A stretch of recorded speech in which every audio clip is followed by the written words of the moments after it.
Hello everyone and welcome back. We're here in game number 3 of Top Esports versus Invictus Gaming. This is the semifinals rematch from last split, and both teams are coming out with their best. First game, 23 minutes. Second game, 27 minutes. These games are going hard and they're going fast, Clement. That's exactly what you expect out of teams that play a Trident style, who try to win all lanes and try to win early and hard. This is exactly the series that we wanted to see. I thought it was going to be a one-sided stunt from TES, since Rookie wasn't there to anchor down the team, but it's a lot closer than we expected. I think Forge has actually been really impressive coming into that second game, especially because I think he was actually the most fed member on the team at some point. Yes, he was. Which is actually disgusting. He had 5 kills at one point, and he was 3-0 up in the lane. Just watch this team fight and how he maneuvers around. Takes a lot of damage, but blows the Hemo Plague onto the rest of the members, which is a lot more effective than 369's own Hemo Plague, with not a lot of AP on him. And he goes in and basically does double tank twice, takes so much of LokeN's DPS that even in the funnel, the Sivir's not able to find that many targets. He does fall down, but IG effectively take out TOP afterwards as well. Invictus Gaming, of course. Forge is not going to be the MVP for that one. It's going to be Ning. What? Okay. He didn't do the traditional. He didn't do the traditional Ning running into 5 without any support. This time he chose his engage as well, and he played very well in that Sejuani. Yeah, 82% kill participation. The most important thing for me was still zoning out 369 from the minion wave multiple times in the top side. 2 tower dives early forces TES to abandon their winning bot lane, switch it top just to get the Herald. And if you get TheShy going, TheShy rewards you. He is like basically a god in a pantheon. You give him the offerings, you sacrifice your firstborn child or your first jungle path, and he will reward you handsomely. This is exactly how Invictus Gaming played during the playoffs. It was their strongest point, and it was the most dangerous point. Most teams, when they were facing Invictus Gaming in their prime, they actually gave up on the top side. They didn't try to win the top side 2v2. What they tried to do was bully the bottom lane in JakeyLove and Ballland. That's how frightening they were. So good to see IG back in form. This time around, I felt like Top Esports messed up a little bit on the draft. They had the counter pick in hand. They didn't use it for 369. Very perplexing there, but if they fix that, I still think they have a very good chance. Well, that's the thing, right? Because both of these teams, they don't. While TOP doesn't, or TES rather, doesn't necessarily rely on their top laner as much. 369, like you said, he's the ceiling of the team. He is where they can go highest. Don't just abandon one of your strongest members because you think you can get leads elsewhere, because you will lose 83 CS. You will be down more CS than you possess. That is not okay. It is never okay to leave your laner that much alone. And that is what happened for TES last game. And I want to see them change that, because I do believe, and we were talking about this in the break, that if that happens, if 369 comes back into this, he's given the support that he needs, the same way TheShy was in the last game, he's going to be fine. Yeah, I definitely think so. I think these players are both close enough that it does come down mainly towards jungle pressure. That's going to decide the victor between the two. And in that game, Gragas was early invaded on level 1, was forced out of his side of the jungle, and when he was there, he decided to go back to the top just to get the lane swap going earlier. So those were conscious decisions that Top Esports made to try to get themselves back into the game. They chose tempo over farm for 369 and protection for 369. And IG, with the later scaling composition, they were kind of okay with that. They said, you know what, we can sit back and we're always going to find the initiation on that composition. So BSYY, you do have to throw your top laner a bone. I'm glad that 369 is still playing. I don't think it was his individual fault that much. The last time in playoffs, after that happened to 369 and he was completely destroyed in the top side, they were immediately swapped out for Moyu.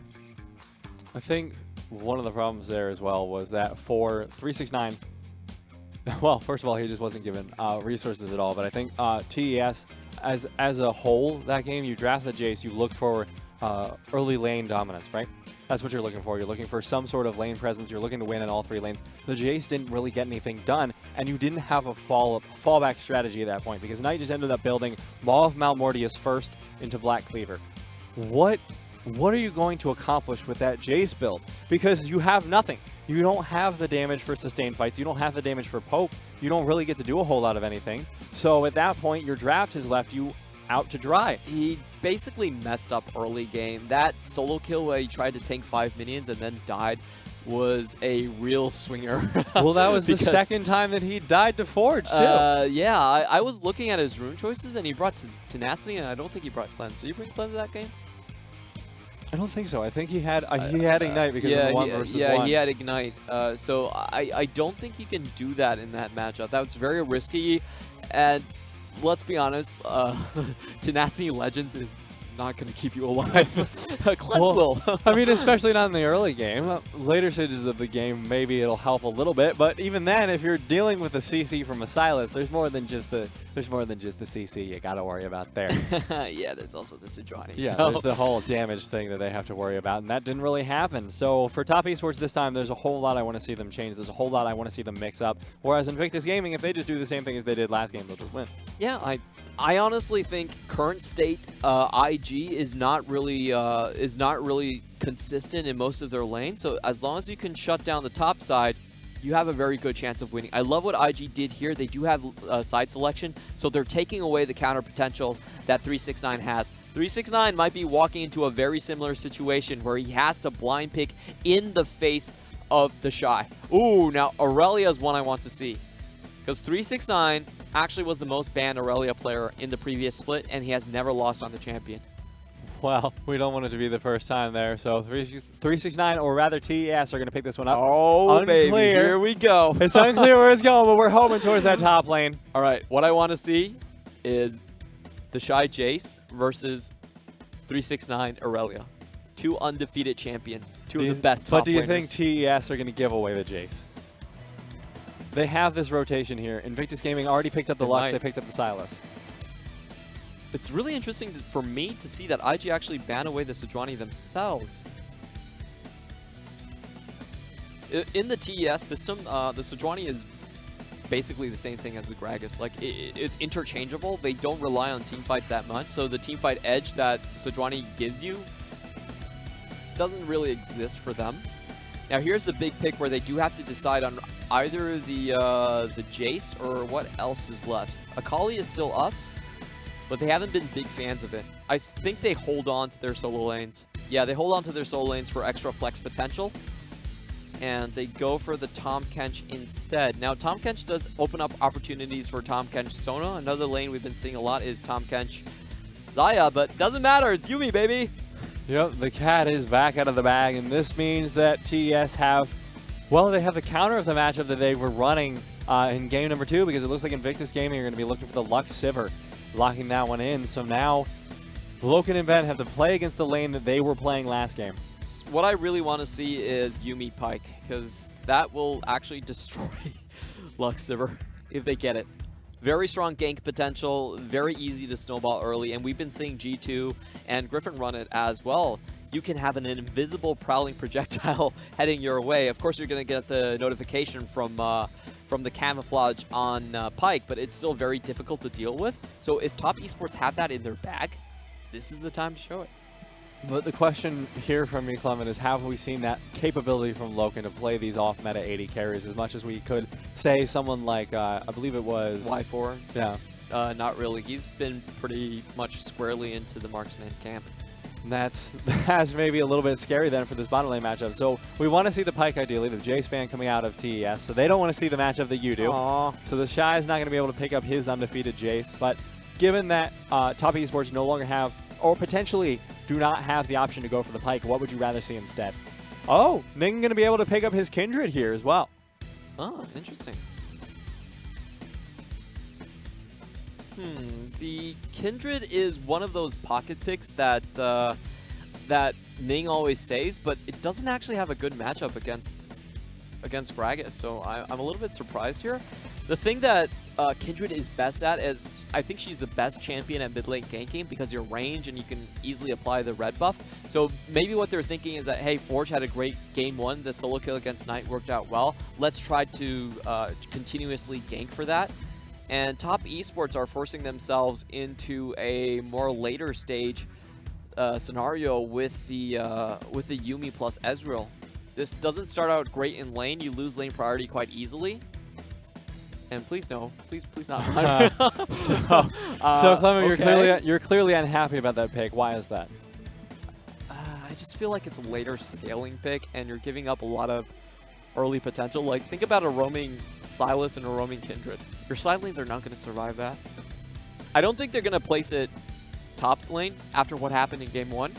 It's more likely a mid lane pick, which is safer, but still doesn't feel great. Last pick and a half to come in here for Invictus Gaming, and it will be the Kennen, probably going over to TheShy at this point. And we've seen some inconsistencies from TheShy when it involves Kennen, but I think this time he's going to be having a pretty good time. He has Ning there to help him out, hopefully on that Kindred. Forge once again on the Sylas. This is shaping up to be a very scary composition for Invictus Gaming. Do Top Esports have one that can match? I actually feel like Top Esports' top side 2v2 is much stronger. With Aurelia, you have more HP, you can go on and win that trade earlier on, and when you see the Kindred come in, Kindred's going to take a while for her to actually do all of her damage. She's like a 3-stack champion. That's a lot of time for Gragas to actually come in with Predator and then change the outcome of the gank. It's very possible that we're going to see a counter gank come in from Xiong and just turn the result of the top side. However, it's a highly skill-based matchup, and I wouldn't be surprised if anything happens. A lot of time, the flawless duet misses, and you're just sitting ducks in the top side. So it could go either way. This is one of those matchups that it's basically a coin flip at times if one can outduel the other one, and I love the way our observers are taking these shots. This is exactly the matchup that's going to swing it. So we've talked a little bit about what TES have in their favorites. The top lane 2 versus 2. It's a bit of a skill matchup, but of course they have a little bit of an edge there. Slight edge. What are these compositions looking to do at this point? The main idea for these teams is still just winning the lane phase. That has to be said, that they are very much lane-focused teams. If you look at the overall compositions, this time around you have Top Esports with a backline that does scale better into the game. They still have a lot of catch potential, so you expect a lot of skirmishes. While IG, they have a different approach on this. They are going to have lane priority. They're going to be constantly shoving. And the question here is mainly, the difference here mainly is between how do the ganks end up. If the ganks from the Gragas come in and just breaks your priority does not exist in a 3v2 situation. You just die instantly, and then you have a roaming Yuumi around the map. If it doesn't, if they're able to prevent the gank, then gradually IG should be able to take that tower. So it's the entire map is very influenced by how 1 or 2 ganks can go down. But generally, I do like IG's composition a little bit better. I feel like they have more of a chance in the later game as well. I like the Sivir plus Kennen composition. It's very easy to get Kennen in the right position. And Kindred is so powerful when you're doing split, when you can split the team fight up. If Kindred is on one side with, let's say Kindred and Kennen on one side of the fight, the other team on the rest of the side fight, the Kindred side cannot die. And you can win the other side of the fight and then come back. So I've seen the best Kindred player I've seen in the LPL is Haro, and the way he team fights with Kindred is really eye-opening. He's willing to go deep into the backline and just section off the team fights where it's 1v3 on one side and 3v1 on the other side. Your team wins a 3v1, Kindred stays alive in the 1v3, and then you just clean out the team fight. So if IG can get to the later games on even footing as well, I still favor IG's composition. A lot is riding on Xiong. After all that analysis, I feel like if Xiong gets those early ganks where he can turn the matchups in the top side and the bottom side, then top win. But if not, I actually see IG having a much favorable chance. Well, that's that was what I was afraid you were going to say, honestly, Clement, because I feel like XX, both of these games have really been on him.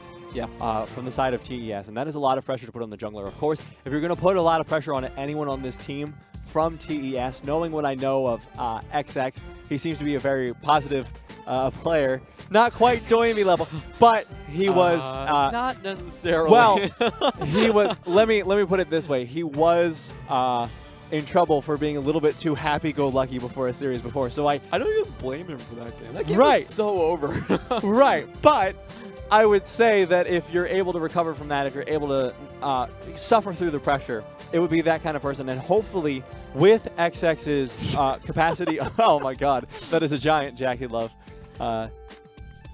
But with that capacity to play with that pressure, play the Gragas as well as he has been. We have seen some beautiful ults from him. And one of the things I want to posit is when you have a Kindred, when you have a Kennen, they're both looking to split up the fight. They're looking to get those engages, those AoE circles, as it were.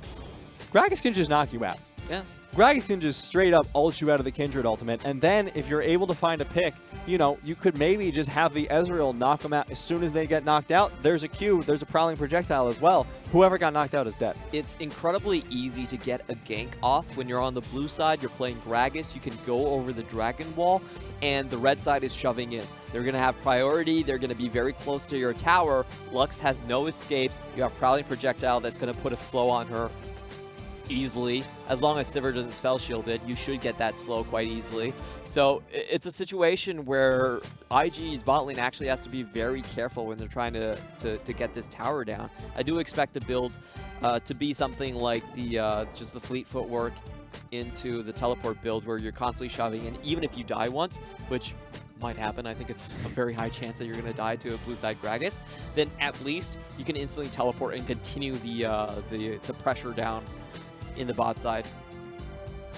That is a lot of pressure on, well, both JakeyLove and Baolan, but more importantly, it's all about XX coming in here for top esports. But we have the solo laners once again, and I want to see the top lane matchup still. But the mid lane matchup is... The mid lane matchup for me, I'm not actually sure how it's going to go, because Forge, I did not have super high expectations for him coming into this series, because I thought maybe the EDG game, the EDG series rather, was a little bit of a fluke. I don't like saying fluke necessarily. EDG didn't play the best. Right. I would call EDG, that. EDG they had were an not experimental bot lane with Yasuo. They always do that mid-split. They had a little bit of an accident in pick ban, and they were trying to pick up the pieces, as it were. But Forge played well during that. But I thought maybe that was just because EDG were underperforming. But now, coming into this series, seeing how he's played so far, I'm not sure how I rate him. I'm not sure how I see him coming into the series against Knight. When he has a lead, he plays very well. That's what we've seen. When he gets the snowball, he's always been able to get a complete snowball. However, when he's shut down, he kind of disappears. That's what we've been seeing from the game so far, and I think it's very characteristic of new players coming into the LPL. They had the mechanical ceiling, they had the highlight plays, but a lot of times it's just the standard things, keeping safe in lane, that they might find themselves having trouble with. That's pretty typical among rookie players. But I think he has a great showcase so far in the LPL, and honestly, if Vici are willing to pick him up, I'd like to see him as a starter. Well, I hate that you went immediately to Vici, because you're like, well, they already have 3 mid laners. They could use a 4th, Dude, right? That's the most common thing in the LPL. If a roster has multiple people in the same position, it usually isn't because they're great at finding talent at that position. It's usually the reverse. We saw a little bit of that last split as well. Yeah, Snake had 4 mid laners at one point. Snake was having some trouble. Yeah, it's very common. Sourcing their talent. The only team that had multiple people in the same position and had all of them be starter ready, I think, was RNG. At one point, they had Y4, Abel, and Uzi in the same position, which was crazy. It's a little bit too much AD carry talent. I really want to see Abel start. I don't think we will for a while. For you guys that don't know, Abel is the guy that FLICKR called a scripter because he was orb walking so fast. Kog'Maw that he was playing? He actually is very innovative, and he started the trend with the Ardent Sensor meta. So he would go into Champion Select and tell people to play Janna and take heal and hard rush Ardent Sensor. Like, he would type that on just on chat and force his supports to follow. And he would play Twitch when it was out of meta just to get the Ardent Sensor Twitch combo going, which was absolutely insane, but it turned out to be the meta that won Worlds at that time. If you think about Samsung that year, the way they won it was just going for Varus and Rageblade into Janna with Ardent Sensor. That was the defining meta. Even though everyone thought Tristana was the go-to bomb, it was Varus all along. I am personally super glad we're out of that meta, because as an exclusively bot lane player at the time, was not. So was I. Yeah, it wasn't very variety full. We'll put it that way. It's just like, okay, I'm AD carry, cool. I'm gonna pick Kog'Maw. Okay, I'm support, cool. I'm gonna pick Janna. Nice. Nice, loving this. But now we have a much more wide open meta. We already talked about the capability. A lot of it, to be honest, is thanks to G2 putting Pyke wherever the hell he'll go. Where if Pyke can conceivably be picked in a position, G2 will put him there, is what it feels like at this point. You know the problem with Pyke is he just has too much starting armor, and that compounds upon his regeneration ability and makes him obnoxious in solo lanes. He has 45 starting armor. Most top laners have like 25. So the most ridiculous thing in top lane is you see a Fiora trade with a Pyke early on, and the Pyke just wins the auto trade, and you're like, is that supposed to happen? Is that legal? So they're gonna have to nerf him a little bit for the solo lane play. I think it's reasonable, but he's a fun champion, so I don't want to see him completely gone. I just do want to see some of his lane sustain, some of his early armor hit a little bit. Yeah, I mean, I'm loving the innovative strats coming out from not only G2, but I mean, last split we saw Griffin a lot come out with some, okay, varyingly successful, I will admit, but things like the Pantheon Taliyah bottom lane. Stuff like that. I love seeing innovation come into pro play. That was fun. I mean, we're seeing Quinn from Vici, but I wouldn't call that meta. I would just call that a Vici thing. But I like that there is the freedom in the meta right now to make those optimizations, make those experiments work. And that's something that I feel like a lot of metas like the Ardent Sensor meta really lacked, because you need a front line.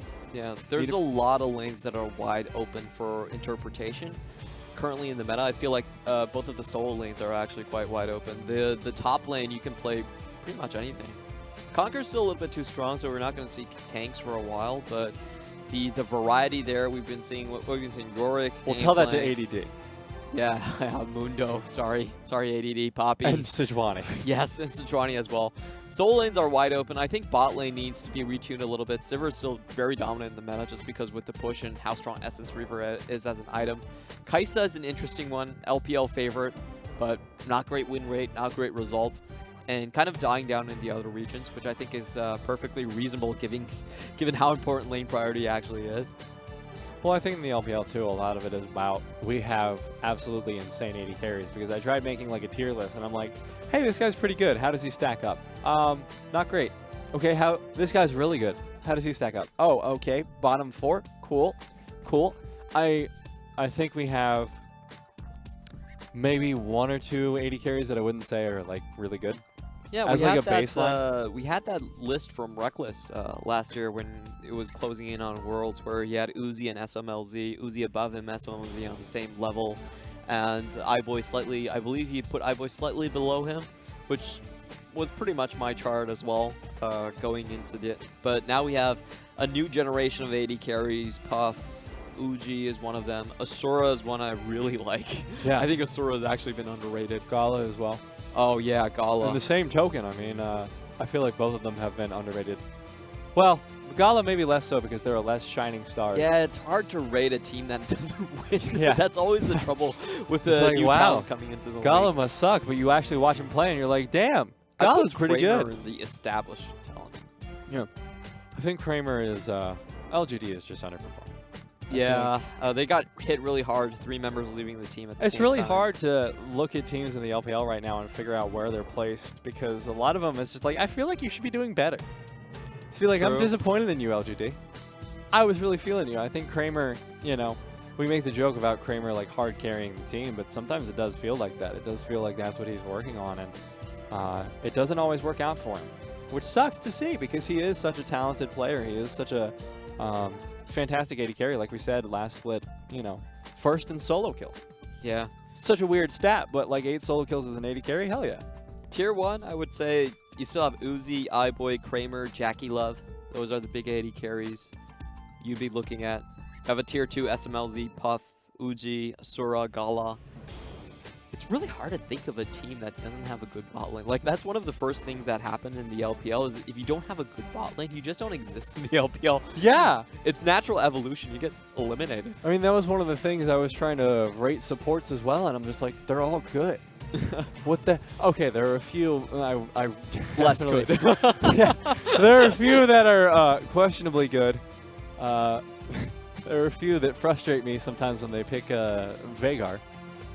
But overall, I think I think there's a lot of talent in the bottom lane. And for anyone who's wondering, we are going to get a remake coming into this from the pick ban. Ning, his runes did not select properly, so we're going to have the same pick ban. We're going to have the same everything coming into this. So that's what the delay is for. We're going to be coming into that. But I don't know. It's weird. In the LPL right now, we have so much talent, and a lot of it is going to be on display as we get into game number 3 for Top Esports versus Invictus Gaming. It's the semifinals rematch. Who's going to take it home this time? Last time, Invictus Gaming took it 3-1. Top Esports, they want revenge. Really curious on the runes that Kindred's going to be taking. We have seen a variety of runes from Ning himself, actually.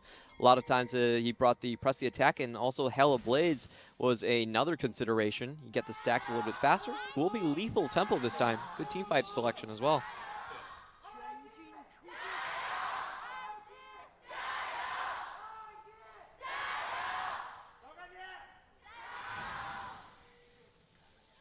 Oh my god, I'm tilted off of that. Oh, 100 gold. I saw that. I saw that. 105 gold. TheShy getting the earliest gold lead ever. TheShy is a genius. Okay, that was hella lucky, but that's a great way to tilt your opponent. I'm going to do that in solo queue. Solo queue. Please no. All right, but the junglers are both starting on the red buff this time, and I want to be looking at Ning's Kindred this game because I don't think we've seen the lethal tempo from it before. Usually, like you said, it is Press the Attack or Hail of Blades. It's more about the burst damage to go along with the E mounting Dread, but instead going for a lethal tempo, maybe looking for more sustained fights. Yep, Lethal Temple is an in-between between Hell of Blades in terms of like the ganking and the team fight potential. Hell of Blades does not scale. It's already capped at 110%, which is enough to get you your stacks off, that mounting Dread stack. So with Lethal Tempo, it's more about the team fighting potential. It lasts longer, 6 seconds, and it scales up to 110% as well. So better team fight, but weaker in the ganks. Forge eating a lot of damage here from Knight, and it looks like this time Knight is having a whole lot better of a time. He ate a lot of damage from the tower. Yeah. Well, that's still, you know, Knight got the damage down, right? But worth noting as well that he is also taking Kleptomancy. There are 2 Kleptomancies on the side of Top Esports. Of course, the other one being LokeN. So a lot of gold going to be going into the pockets of Top Esports. Now, Clement, do you think this is going to be a slower game with the drafts coming out as they are? If it's slow, then it's bad for TES. It should be relatively fast with a lot of ganks coming from the Gragas, just finding either just keeping his top lane safe or trying to gank down on this priority bot lane. Well, looks like there's going to be a lot of shove coming in here for Invictus Gaming. Not surprising given that it is, of course, a Sivir lane. If you look at the junglers again, Ning is going to be focusing on that bottom side, going to be able to pick up the Scuttle Crab there. And XX finally giving at least a little bit, an iota even, of attention to 369 by picking up the Scuttle Crab up there, giving him a little bit of vision as to any oncoming ganks. Yeah, so just taking a look at the pathing, it's quite interesting from Ning taking this selection. Usually you see professional junglers like to hang around the red side. Krugs just gives you 267 EXP. It's much higher than the other camps earlier on, but you can see how concerned he was with the bottom side of the map because that was pushing out. Had to go there and defend, and that does open a lot for Xiongxiong here to get a gank, but he needs to act now. Still looking for it. Doesn't have the Predator available. 369. He's making this very obvious that he's going in for the gank. The slash not going to land, and TheShy flashes away from the stun of 369. Flawless Duet not going to land either. But now, this is really unfortunate for Top Esports because they lost that lead they had on Ning. Now Ning is going to get to do whatever he wants. He's going to be going towards the Krugs. And Knight ghosting in. He wants the kill here. He has the Crimson Rush waiting for the flash. Here comes the E, the kill, first blood. Ignite not going to be enough there, Forge. This time, Knight has your number. All calculated. That was really well done from Knight. You can see that Forge was not expecting that amount of damage. 369 not going to be able to land the stun there, and it means Ning's going to look for the gank. Not quite able to find it there. Now TheShy just going to get some free farm up here in the top lane for the time being. All right, now there's no warding here, and we just saw Ning on the top side. Easy gank opportunity. Can they actually survive this? Balon's already so low. JakeyLove being exhausted. XX coming in. He doesn't have flash, remember. But can he find the body slam? Teleport coming in from Invictus Gaming. So XX going to have to body slam out. Gets the slow on a Balon. Prowling projectile not going to land on anyone. because Top Esports have backed off. But now that is the teleport wasted in from TheShy, and he's just going to have to walk back to lane. So 369 going to keep up that CS lead he has, currently up by 12. That is perfectly acceptable for Top Esports. Like, just getting their top lane ahead, great. That's the only one you want to keep ahead. If there's one lane that you must hard win, then just win the top side against IG. I think you're in a great position. Certainly better than last game, because that was very much the opposite of getting the top lane ahead. It was absolutely sacrificing 369 to the Wolves, but this time he's going to be having a whole lot better of a time, as is the Vladimir. Knight already up about 8 CS. In the middle lane, we already saw the solo kill go down. Now that he has the Hextech Revolver, that solo kill potential, it's still there, but Forge starting to return a little bit of damage. Worth noting, he is going for the Electrocute at this point. So prioritizing the damage over the tankiness and the team fight potential. Yeah, just wants to have a stronger laning phase, and I think it works well with Kindred. With Kindred, you just want to get those early stacks and early kills onto the lanes. Kindred has already picked up the first stack there. She went into the invade in the Top Esports jungle. But now Forge is going to try and get a ward onto the Raptors, wants to see exactly where XX is going. But now they have vision on that. They have knowledge at the very least that it was placed down. And XX looks like he's going to invade into the enemy red side. I really like this pick from IG, taking the Kennen, making sure they have just a comfortable and defensive top side, and Kindred has been giving most of the attention towards the bot. Hemo Plague is down. XX comes in with the Predator. There's no He's flash. looking for it. No flash, like you said, but he does have the body slam. That might be all he needs. Forge so low, gets taken down by Knight. XX in a whole lot of trouble, and it looks like Knight's just going to leave him to die. Yeah, a whole lot of damage being returned there, but still a favorable trade for TES and Knight. They're going to get a big, fed, scary Vladimir quite early. Now, LokeN going to try and get a little bit of poke down onto JakeyLove and Baoban.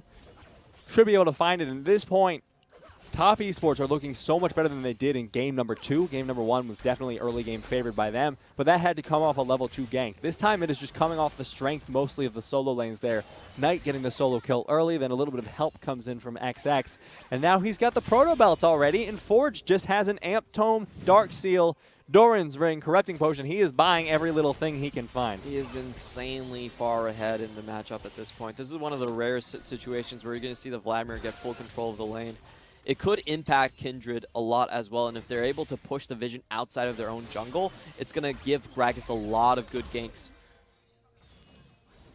LokeN and Ben getting a lot of poke down here onto the Invictus Gaming bottom lane as well. They're still going to look for another Prowling Projectile. It'll land on the Baolan, proccing his bone plating there. But now look into the Dragon Pit. This is going to be TES trying to pick up a little bit of something for themselves. Considering that they want to be doing so well in these lanes early, this would be an amazing pickup for them. Ocean Drake, always something you want during the laning phase. And taking a look at 369, he's actually controlling his HP bar very, very well at this point. It might be dangerous for XX. This is really bad for XX. He needs to get the smite. No, it's stolen away by Forge. Oh man, that was the best 2 seconds of Forge's life. It's like, wow, I got everything. Ah! That is my only reaction to what just happened to XX. How do you... Oh, he didn't my get goodness. the sweeper. How do you let that happen? How do you just... Oh. Well, I love how IG were so patient on that play as well. Yeah, but now Top Esports had such a promising early lead on tonight, and now it's been mitigated because you have a poke bottom lane. You cannot risk giving up an Ocean Drake, especially not at only 9 minutes into the game. Well, he's going to have to gank to make it up. Not much else he can do. I don't know if that's going to be enough, Clement. And red buff over to Forge. Oof. That's a rough one. This is absolutely brutal here for Knight, who worked so hard to get that lead in the lane. Here comes the double ultimates, but the final chapter not even going to be in range of JakeyLove at this point. Yeah, they don't really know where the Kindred is, so they'd rather be short at this point rather than be risky. Not going to be pushed back here by the gank from Ning, and it looks like they're rotating down towards the bottom side. Don't know if they're going to go for a full roam. Looks like not. Instead, Ning just going to be trying to pick up the Krugs on the bottom side of the map. Nope. Forge is following, so this is going to be really dangerous for the side of Top Esports if they don't back out. Here comes the engage. Vanguard's Edge forces the flash from TheShy. That was smart. The reason he did that was they spotted Kindred on the map, so TheShy had to back out instantly. He didn't know where the Gragas was. He just had to assume that the Gragas was nearby. It's a pro bluff. Balon loses half of his health, but now it's going to be the bottom lane dive. How far can an Ezreal and a Yuumi go against 3 members of Invictus Gaming? LokeN says it's pretty far. The ultimate has to be popped by Ning there. Lamb's Respite might keep Ben alive for a little bit longer. Can he stop them? Balon so low. Damage onto Ning. One more tower shot would do it, but they're not going to be able to get him down. Yeah, that was perfect timing here, but they do have to be careful. 369's teleport is coming straight up, and they don't want to stay in that situation with the HP bars. Never mind, they have Ocean. Yep. That's the problem, Clement, and now the early game has definitively gone in Invictus Gaming's favor. They're going to pick up the bottom lane tower, the first tower of the game there at just the 11-minute mark. JakeyLove getting a little bit of cheeky farm on top of it, and now he has almost 5,000 gold. LokeN sitting at 3,500, a 1,500 gold lead, a full BF sword over LokeN at this point. And that was the win condition we were talking about with IG. Priority bot lane gets on the map first, or they get ganked to oblivion. So we know that the former did happen in this game, and they should be able to alleviate any of their losing lanes at this point. If they have On the Hunt with Kindred slow, it's also really, really hard to survive that type of a gank. Now looking at Knight, he's got to be feeling pretty bad this game because he set up the early game so incredibly well for himself, as did XX, but now they're not having that opportunity. And how does Top Esports come back from this? Because the early game was supposed to be where they were able to get their lead. At this point, they're down 3k gold, they're down a dragon. They might be able to pick up another tower, or the first tower for them rather, but that felt like a mistake. That's actually okay. 369 getting caught on the transition into the mid lane, though. Flawless Duet going to land there. Knight's trying to help out. Drops the Hemo Plague. Should be able to heal himself up. And the XX right here. You can't use the Lamb's Respite early against the Gragas, so it will force the enemy team to just back out. However, TheShy is not giving up on his tower. He still has his ultimate on hand. He can clear this if he wants to. Going to use the Proto Belt for now. Just not going to commit all that much to it. Now JakeyLove clearing out the wave as best he can with the Boomerang Blade. 369 comes back to the top lane, and Invictus Gaming has swapped their bottom lane towards the top side of the map. And for Top Esports, this is a really rough early game. This is mirroring last game, and we both know how that ended. Now Vanguard's Edge goes in, but it doesn't land on anyone. 369 just trying to survive as long as he can, knowing the teleport comes in, but he's not going to be able to stay alive. TheShy comes in, securing that kill. So that just means a play for the first Tower Blood. And it's 450 gold for 300, and you also lose out on the EXP. So, oh, and they're not even gonna get the first tower. Oh wow, that's gonna hurt.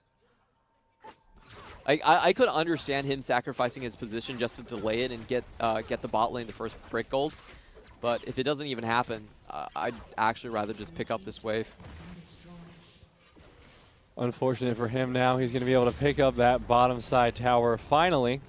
But it is a really, really rough position here for Top Esports. Look at Invictus Gaming. They are set up for success at this point.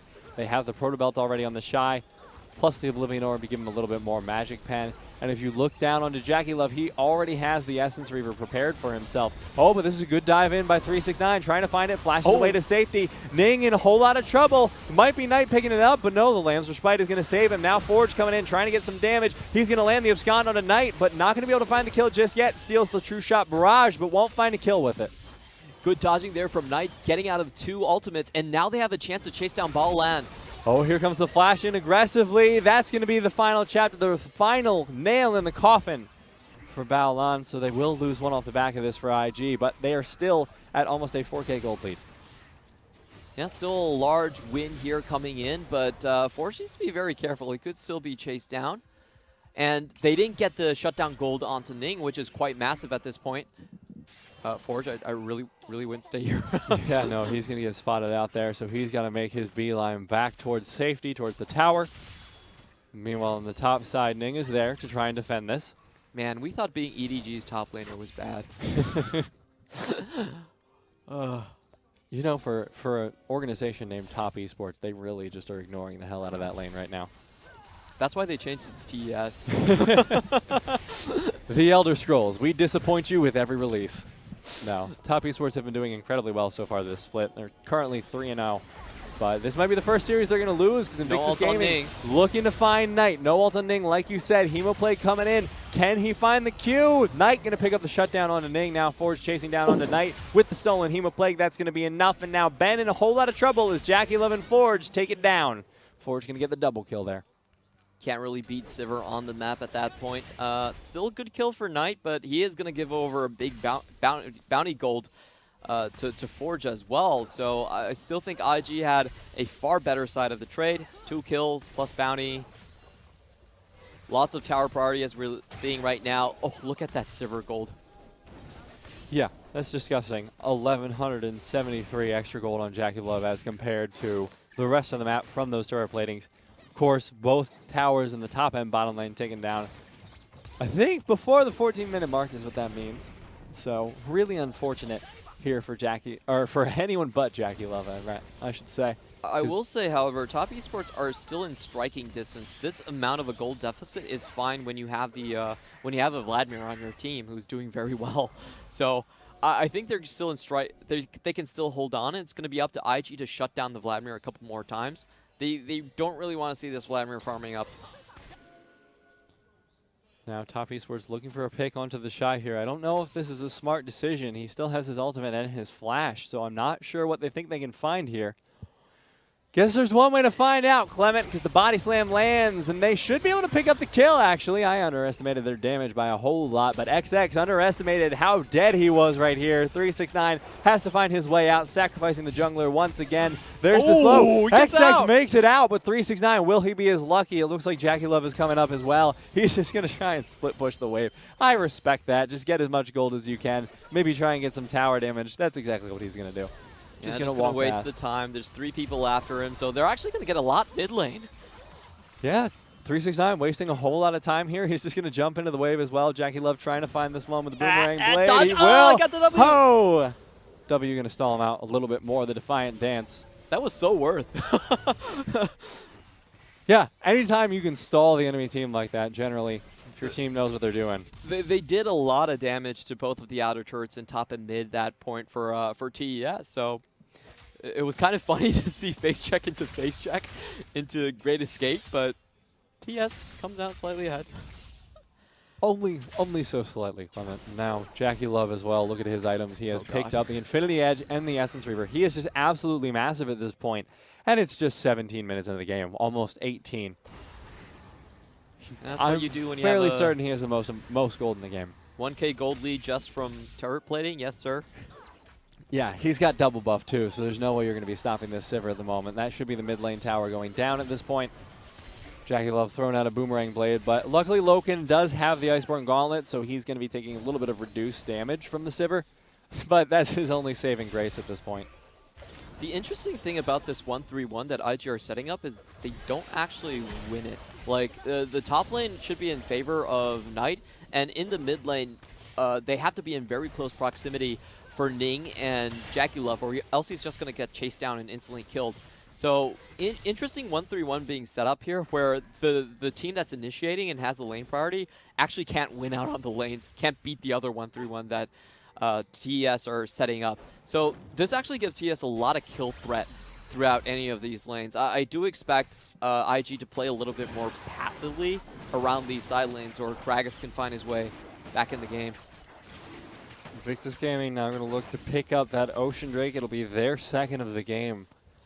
At this point, Invictus Gaming still holding on to their lead, about 3K, but the bleeding has stopped from the side of top esports, and they've been able to find a little bit more pressure, looking to try and scare off Forge at the very least as Knight tries to pick up this top lane tower. He's currently 3-1 himself with the Banshee's Veil and the Proto Belt, so he's got a little bit of damage under his belt. But just having that solo lane that can go up against the enemy 1-3-1 is so important in these matchups. You don't want to let a Sun Cannon or a Sylas show up in the mid lane and ruin your party that way. At least they have that going for them, and the Aurelia later on should be able to hold her own against the Kennen as well. Well, he's going to be working towards that. He currently has almost 30 CS over TheShy. Let's take a look at Ning for a second, because he just went wit's end second. Really like that idea against the Vladimir. And the Gragas. Just going to give him a little bit more survivability, especially if he pops the ult before he's been able to get any autos off. Guaranteed to fully stack that up. Oh, here comes the engage on the LokeN. Going to try and find the kill, but here comes XX. There's the dunk out of the tower, but not going to be finding anything off of it. That is a whole lot of damage that went down. True Shot Barrage going to go wide as well. So Invictus Gaming getting the better end of that one. Yeah, I don't see Top Esports getting out of the team fights unless a Knight is able to burst down JakeyLove. Didn't do much. Well, oh, never mind. He's doing his best. Here comes the redemption, and the engage comes in from Top Esports, but they take down Knight on the back end of it. Lambs for Spike going to keep them incredibly healthy as well. So this is so incredibly strong from Invictus Gaming. This teamfight combo has to be perfect from Top Esports. They cannot use the Gragas ultimate preemptively. They have to wait until the Lambs Respite is actually out to burst anyone, or else that's just going to happen over and over again. They have to give up this tower. This is not a good position to be in. They're looking for the ultimate. Here it goes. Forge going to miss the Abscond, but it doesn't seem to matter as he picks up the kill nonetheless. Now Invictus Gaming pinging immediately onto the Baron. I think they can take it too. Two dead from Top Esports. There's no teleports here and a long death timer on to LokeN. He's not going to be in the vicinity anytime soon. Double Ocean also is going to allow that backline to just heal up. XX, it's all up to you. TheShy going in for the solo kill, and he's going to be able to pick off Ben. Invictus Gaming, though, as a whole, they're peeling off of Baron. I'm not sure that's the right decision. JakeyLove going to use On the Hunt, try and get the chase down. 369 looking for the kill. He's not going to be able to find it. The double kill comes in for TheShy. Ultimate goes a little bit wide, but it's still going to get the damage. Looking for the return on the Ning, but they don't find it. Invictus Gaming losing none. The Knight looking for the flank, looking for any kind of damage whatsoever onto this front line of Invictus Gaming, but I don't think he's going to be able to find it. And IG with those ocean tricks, they can just come right back to it. Lambs Respite is also still there. A lot of damage from the True Shot Barrage. It's not going to be enough to take anyone down just yet, but Knight and LokeN threatening from the side. This could be an Invictus Gaming Baron throw if they're not careful about it. Forge is low. Ning is low. There goes the Lambs Respite. What can Knight find at the end of this? Hemoplague heals him up, but it's not going to be enough damage to take anyone down. And Invictus Gaming secure the Baron, losing 0 members. That was super impressive to see that in action. I thought that it would be a perfect situation, but Lambs Respite comes up just in time. Nobody dies in the fight, and LokeN was chased out by another member. I wasn't able to see who actually forced him down into the blue side river, but that was perfectly played from IG. Invictus Gaming coming up real happy out of that one, and if you look at Forge, he's working on his either Death Cap or Spellbinder. I suspect Death Cap, because he just has so much in his pocket, and so does the entirety of Invictus Gaming. I mean, you have the 3 items on JakeyLove already with the Baron buff. How do you stop this team? I felt like Top Esports actually had a chance before this started happening in their teamfight compositions. You just wait out and you'll have the 1-3-1 later in the game, but when you start contesting against a Sivir that has double crit items, this is what is going to happen. Just watch this little crit go in. I believe it was actually from Ning that that burst came from. Still looking for damage on the bottom side of the map. 369 chunked to half there by Forge, and Invictus Gaming are looking incredibly strong. They don't even have Rookie. Yeah. Not to discredit Forge, who is playing incredibly well, but when you have to compare anyone to a world champion mid laner, they are usually going to come up short, and Forge is no exception, I think. So even without Rookie, Invictus Gaming are pulling out this massive, this dominating of a performance, almost a 10K gold lead at just the 24-minute mark, Clement. We expected Invictus Gaming to rebound, but this is far more than we expected them to actually reach for. We thought they might have 50 or 60% of what they had back in the bag, but to take down Top Esports in this fashion, I don't even think they did it the last split in the regular season. TheShy going to get caught out here on the side, but he's going to be able to pick up the Yuumi regardless, and there's not even enough burst damage to take him down. Yeah, probably shouldn't have unanchored there. I'm going to agree with you on that one, Clement. Didn't even pop the heal as well. Ben had it. Oh, there's a beautiful Abscond there onto XX and Forge. He has a beautiful Gragas dunk too. He's not even playing Gragas. Panunu would be proud of that one. Yeah, Forge has actually been insane in this match. The last catch that he had on Ezreal was so hype as well. Invictus Gaming looking to shove it in. This is the first Nexus tower about to go down. Baron buff still up for a full minute. If they can get a pick, Balon is taking the tower. He doesn't want to be doing that. But if they can get a pick here, they should be able to just end it through. TheShy taking a whole lot of damage from LokeN and Knight. He needs to zone out of this. No. He gets the kill on the Knight. The Nexus is exposed. They're trying to chase down onto LokeN, but just turn onto the Nexus, end the game. Instead, Invictus Gaming get a little bit cheeky with it. JakeyLove might go down. He doesn't. He survives. Throw at the double kill for JakeyLove. And Invictus Gaming are roaring back to life in game number 3. This is going to be their 3rd series win if they can just stop having a happy ending to this game. Invictus Gaming take it down 2-1 over Top Esports. 21-7, a dominating performance, and I'm happy to see the champions in spring finally come back into form.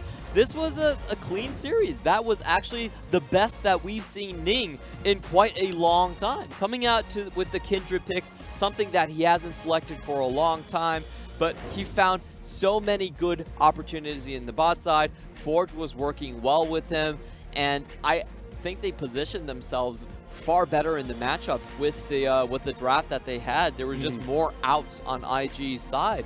The priority they had, the late game scaling they had with Kindred as a secondary carry, and then just a safe top lane that was very hard to gank on.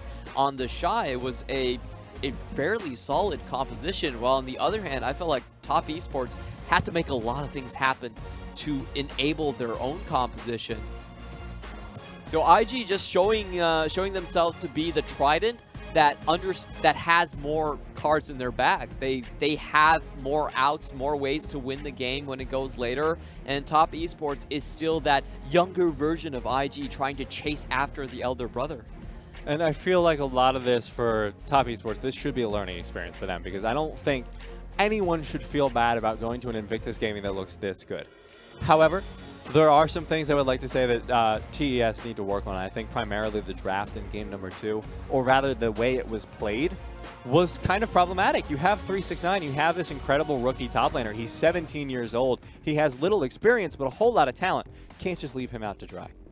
Definitely agree with you on that one. And in this game, I have to say the early Ocean Drake was such a tilter. I think that ended the game. Yeah, Knight was up 2 kills already, a 1k gold, and top lane was winning. Bot lane seemed fine. And you lose Ocean Drake like that. And you lose Ocean Drake and your life. Like, how do you let that happen?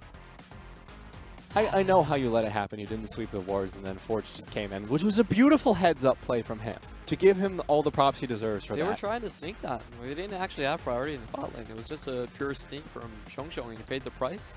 He paid the price for his entire team in that one, and we knew the pressure was going to be on him a lot for this game. This is going to be 369's first loss on Aurelia as well. Kind of disappointed to see that one end up in that fashion. Also, I would say that Top Esports, even though they had a chance to extend the game and play a proper team fight, they were way too eager to deal with the apparent threat in the mid lane. That was a tower that if you give up the mid lane tower, it doesn't actually change that much. Like, sure, Sivir's going to be able to push closer, but if you stall the game out, like, if you have to understand, in a 1-3-1, the mid lane is actually the least important lane. It's the side lanes that really dictate where the action is going to happen. The deepest side lane is going to dictate action because it's going to force people to respond to it. The mid lane wasn't worth dying for necessarily, and they had a couple of individual mistakes. You can see Knight walking up with Yuumi, gets stunned, flashes backward, still dies. Huge loss in tempo, and Forge played so well on the Sylas. Multiple picks in the end of the game that just did not give a team fight opportunity to Top Esports whatsoever. You know, 2 games that he played that Sylas well, and I think Forge, I wonder where I would place him in our mid laners in the LPL. I would want to see more. He's right. Well, that's it's a similar problem to Plex, right? Because Plex has also played 90%. I think like Nico and more primarily Sylas. Also Maple.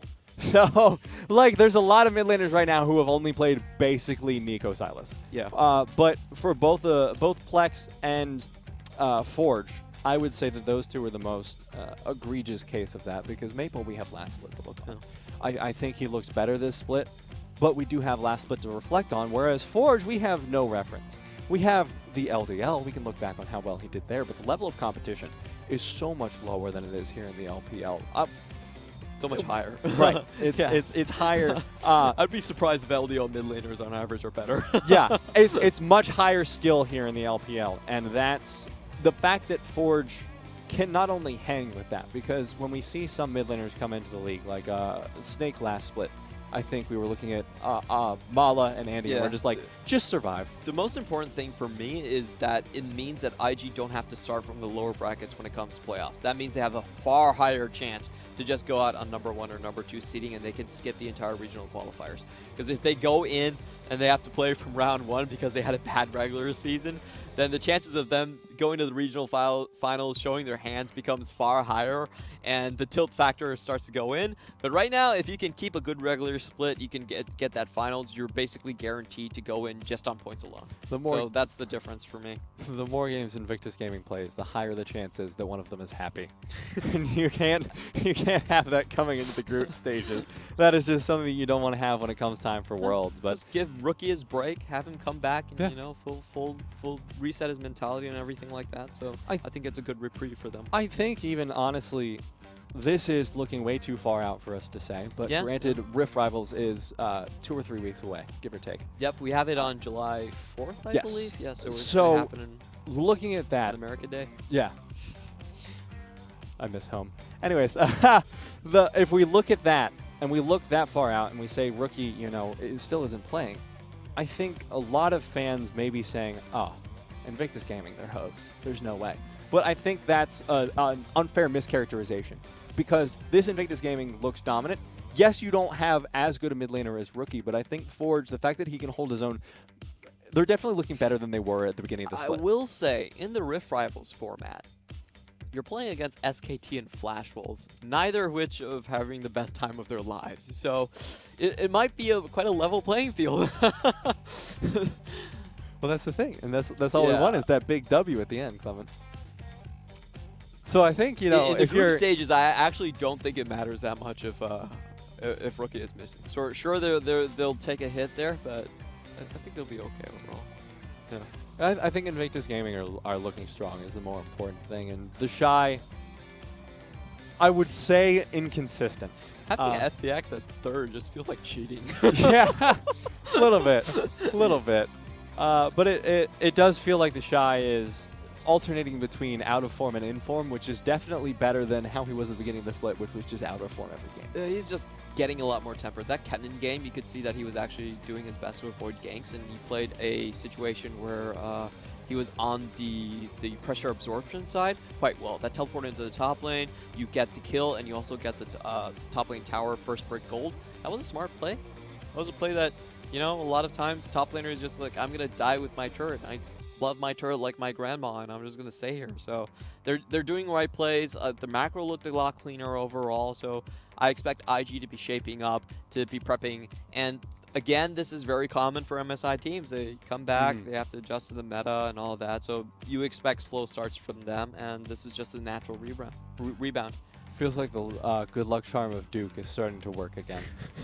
I'm going to have that on my phone. I really want that, man. Where can I get that? I want that as a background, you know? I just look and I'm like, oh, man, I'm having such a terrible day. Everything's going wrong, and I look and it's just like... Duke is probably the best top laner in the world to not start. He's actually really good when he does play. Sure, I'd still take TheShy over him, but I think most people would. It's just a travesty. Do you think we're going to see him play again, maybe during the regular split? Because this was one of the things that I was wondering when TheShy was starting to fall out of form a little bit, was are we going to start seeing Duke come back? Because, like you said, he's still an incredible top laner. I'm just going to keep him there, and he's going to stay there. I just want to see him play. Like, well, that's what I mean. Well, that's what I mean. Like, are we ever going to see him play, do you think, realistically? Well, if TheShy breaks his hand, then yeah. And it's happened before, so yeah. TheShy, watch out. Duke may be coming for your hand. No, I don't think Duke's going to be the one doing it. No, I think it's really... Duke is really cute in the way he, like, sort of is just like, yeah. Embrace the role. Yeah, he knows exactly why he's there. He's like, yeah, I'm here in case TheShy gets benched or something. I'm here in case TheShy literally, like, can no longer physically play. I'm excited to be here. He comes to every game. He comes out. He's smiling. You know, when we start pouring into the stadium, we saw him. He was like, yep, I'm here. I'm here to support you guys. But with all that fun stuff said, we have to mention our other Rift rival teams. FPX is still going to be playing in that match of the week tomorrow against RNG and the newly formed Xiaohu, who's been killing it in the mid lane so far. So I really want to look forward to that match. I still have my eyes on RNG. I think that with Longshing, they're the best rounded roster you currently have in the LPL, bar none. Yeah, I think we were split among the casters. Oh, this weekend's vote was really crazy. Not a single person no one had the same exact vote. Yeah. I went for top esports. I was happy after game 1, and I was like, oh, game 2. Oh, no. Now you still win that. I'm now wondering what I put. I don't remember. I'm so scared. I'll have to check when I get home. But before we go into more of that, more talking about match of the week, let's talk about the MVP of the day, or MVP of the match, that is. And that is JakeyLove coming into it with that Sivir, 4-0-10, 28% damage percent, 66.7% kill participation. He was absolutely incredible on this AD carry pick. A very clean game from him, knew how to play the lane party, and also stayed very, very healthy. There wasn't a situation where they could force him out just by dealing damage to him, and I think that's exactly how you have to play the Sivir. We see a lot of these teleport and fleet footwork Sivers just keep a good HP line, even if you die, teleport back, and the way they rotated around him was really impressive as well. Him getting 11,000 gold off of turret play. One turret plate is only 160, so he got 9 of them. Yeah, he got. I think he was present for all 10. I don't remember. You probably did. But I think it was like an assist between one of them. Yeah. 9 of them is way overboard. Sorry. I'm not there doing was my math there correctly, was some but he got number. a full tower, and then he got like 1160. That's all you have to say. There's so many. So many turret planings, so many much. Speaking of terrible adjectives, we have standings coming up. That was a terrible segue too, but you know what? We're rolling with it. We have, like we were talking about, that match of the week matchup. They're going to be at the top of the standings still with FPX currently 5-0 versus RNG at 4-0. It's almost poetic that top esports lost today. They're setting up for the only 2 flawless teams we have. FPX versus RNG. That's going to be the one that everyone has their eyes on. And if we go further down, we're still waiting for Rogue Warriors, which is, I feel like, is criminally underrated. Even though they haven't won a game, the opponents that they've had to face is top esports, RNG, and FPX. So give them a little bit of hope. They actually look quite decent. LGD is looking fine. There really are no teams that you can pick on in the LPL this split. After saying that, okay, maybe those 2. But if you have 14 good teams, that's good enough. Yeah, I mean, that's statistically speaking, well, not statistically speaking, numerically speaking, that's better than any other region because we just have more teams. Congratulations to the LPL securing 3 slots in the group stages. Yeah, dude. That is something to look forward to. V5 versus OMG, fun one to begin with as well. We're going to see Curse versus Windy, maybe, depending on which lane they actually Curse versus literally one of 3 people. Nobody knows at this point, and that's what's so exciting about watching Victory 5. But, of course, the match of the week is going to follow that one up. FPX versus RNG, our 2 undefeated teams, and that one is going to be so unbelievably exciting. Yeah, historically, they just haven't been able to face up against each other in the playoffs. We've been missing that, dodging that so many splits by now. I really want to see it happen. Can FPX actually get revenge? Because in the regular season, it was RNG that triumphed over them, and it was about Xiaohu and Karsa just shutting down Doinby and Tien. So I want to see if maybe the side lanes can deal with RNG now that they have Longshing. Yeah, I'm very confident in my vote in RNG now, just going over the matchups. Oh, boy. I think I have to be a little bit unconfident. But, of course, if you want to see some more from our 2 victors today, IG and JDG, you're going to get to see them actually go head-to-head. That's going to be their next matchup next Saturday, and that's going to be our next match of the week as well. So a little preview for you, emulating our spring finals. But from us today, thank you so much. That wraps it up. We're so happy to have you out. And make sure you come in tomorrow for the match of the week, FPX versus RNG. Be there.